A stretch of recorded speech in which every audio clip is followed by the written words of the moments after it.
Hello everyone, আসসালামু আলাইকুম। কেমন আছেন সবাই? দেখেন, আজকে একটু বিকালে মাঠে আসছিলাম শাক তুলতে মূলত। আর এসেই দেখি এক ঝাঁক পাখি কই থেকে যেন আসতেছে। এটাকে সম্ভবত শকুন বলে, অনেক লম্বা লম্বা ঠোঁট। তো হঠাৎ করেই দেখি একদম ধীরে ধীরে উড়ে যাইতেছে, তো একটু ভিডিও নিয়ে নিলাম সাথে সাথে। তো মূলত মাঠে আসছিলাম একটু ভাইতর শাক তুলতে, আমরা এটাকে ভাইতর শাকই বলি। তো এখানে যেহেতু বাড়ির কাছে মাঠ, তো ভাজা শাক তুলতে কার না ভাল লাগে বলেন তো। এরকম ক্ষেত থেকে যদি নিজে তুলে নিয়ে সেটা রান্না করা যায়, সেটার মজাটাই অনেক আলাদা। এই যে দেখতেই পাচ্ছেন, এগুলো কিন্তু আমরা ভাইতো শাক বলি। আপনাদের এলাকায় কে কি কোন নামে বলেন আমাকে জানাবেন। তারপরেই শুধু ভাইতো শাক না, অনেক রকমের শাক আছে এখানে। তো পুরো ভিডিও দেখুন, আপনারা দেখলেই বুঝতে পারবেন। এই যে কলাই শাক, কিছু কলাই শাক, এগুলার ভর্তা খাইতে কিন্তু অনেক মজা লাগে, কলাই শাক বলি আমরা এটাকে। আর তারপরে যে পেঁয়াজের কালি বলি আমাদের আঞ্চলিক ভাষায়, এমনিতে তো পেঁয়াজের ফুলই বলা চলে। তারপরে হচ্ছে এখানে পেঁয়াজের কালি তুলতে আসলাম, মানে পেঁয়াজের ফুল। তো পেঁয়াজের ফুল তো অনেক সময় দেখা গেল এগুলা যখন আমরা ঢাকা থেকে অনেক সময় কিনে খাই, তো এগুলা ছোট ছোট করে আঁটি করে, তাই 10-20 টাকা করে নেয় প্রায়।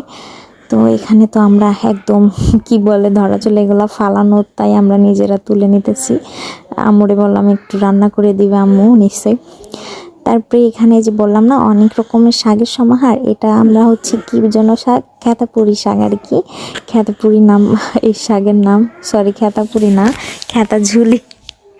যাই হোক, এখান থেকে কিন্তু আমি অনেকগুলো আমাদের এটাকে আমরা মানে যতগুলা পাঁচমিশালি শাক এখানে তুলছি, দেখতেই পাচ্ছেন। এটাকে আমাদের আঞ্চলিক ভাষায় খোটা শাক বলি আমরা।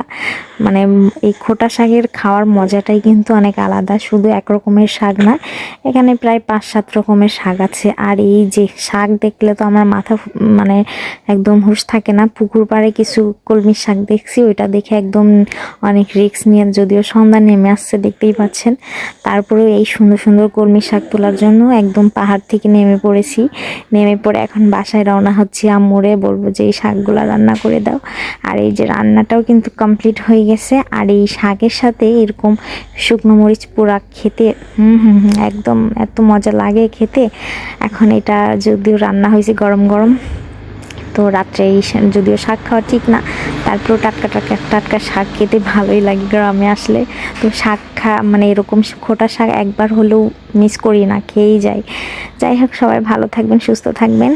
এই পর্যন্ত, আবার কোনো পরবর্তী ভিডিও নিয়ে আপনাদের সামনে আসবো ইনশাল্লাহ। আর আমার আম্মুর শাক রান্নাটাও, আমার আম্মুর সব কিছু রান্নাই অনেক মজা হয়। আপনারা চাইলে একদিন এসে খেয়ে যাইতে পারেন, দাওয়াত থাকলো সবাইরে। তো যাই হোক, অনেক কথা বলে ফেললাম। আর আপনারা কিন্তু কমেন্ট করে জানাবেন কার কার আমার মধ্যে এই খোটা শাক প্রিয়। অনেক খোটা শাক বলতে 5-7 রকমের শাক। ঠিক আছে, আল্লাহ হাফেজ।